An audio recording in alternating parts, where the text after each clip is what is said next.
Halloween is supposed to be a night of fun. Costumes, laughter, candy, and friends. For 17-year-old Blake Chappell, Halloween was more than just a holiday. It was his favorite time of year. He loved making candy apples, baking for the neighborhood, and dressing up, no matter how old he got. At 16, he even went trick-or-treating dressed as Winnie the Pooh. Blake's mother, Melissa Becker, remembered his excitement every October. Halloween was a time when her son's creativity and joy truly came alive. But in 2011, the fall season brought something far darker than costumes and candy. It brought a mystery that would haunt his family, his friends, and an entire community for more than a decade. Blake Chappell was born on February 7, 1994, in Panama City, Florida. He grew up as the youngest son, a self-described mama's boy. Those who knew him described him as kind, funny, and deeply loyal. He had an infectious laugh, a love of music, and a habit of putting others before himself.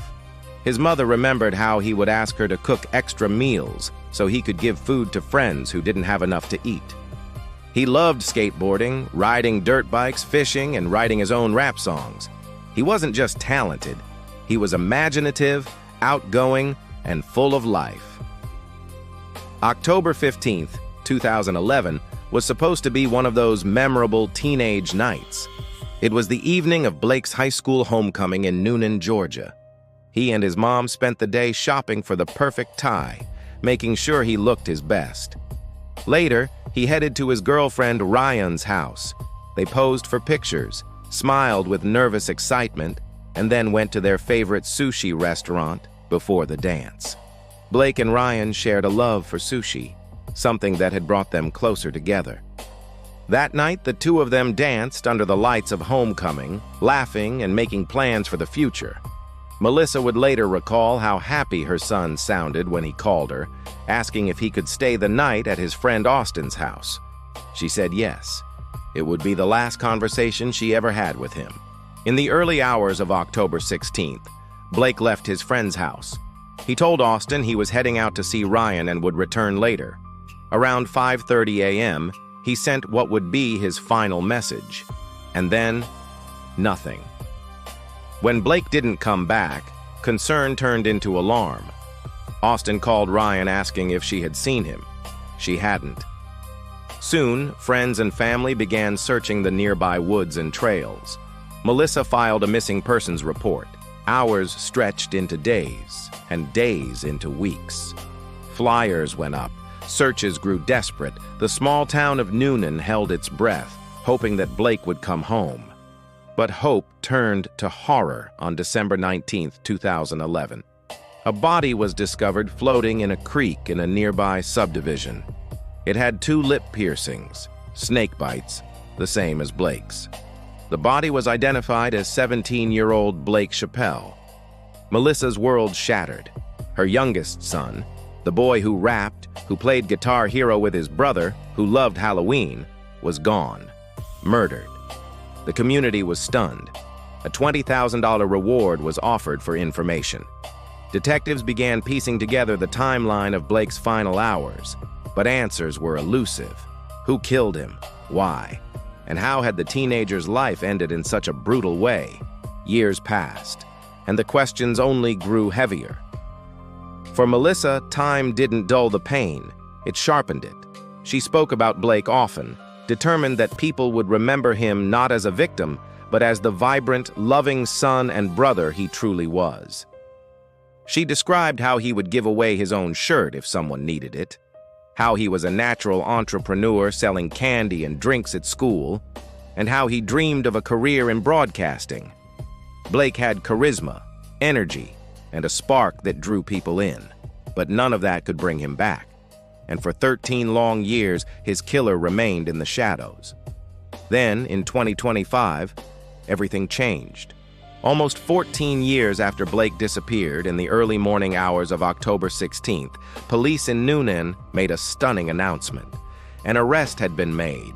The man's name, Scotty Elliott Smith. He was charged with felony murder, aggravated assault, possession of a firearm during the commission of a felony, tampering with evidence and concealing the death of another. For Blake's family, the arrest was both a relief and a painful reminder. Finally, there was a face. Finally, there was a name. But justice takes time, and the trial remains ahead. For Melissa, the fight continues.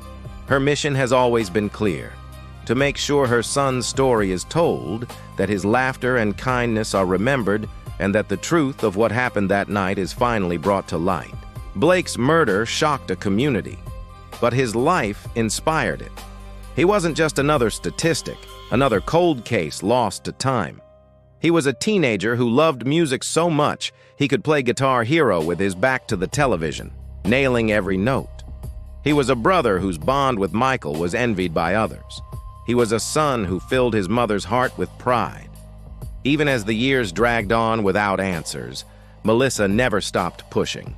She created groups online to spread awareness. She told his story again and again.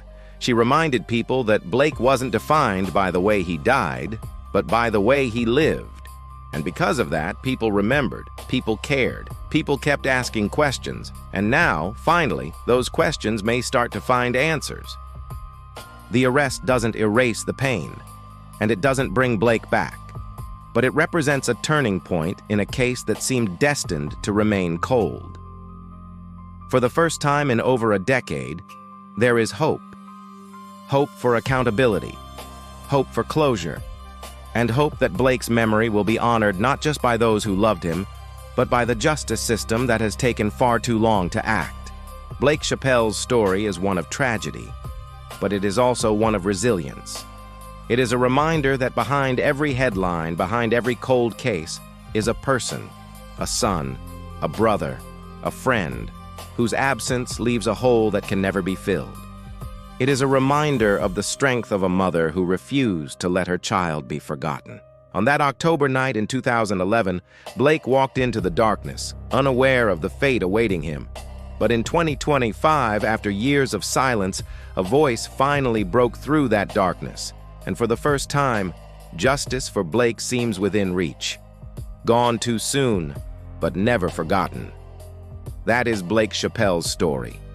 And now, at last, his family and his community may be one step closer to the answers they have been waiting for all these years.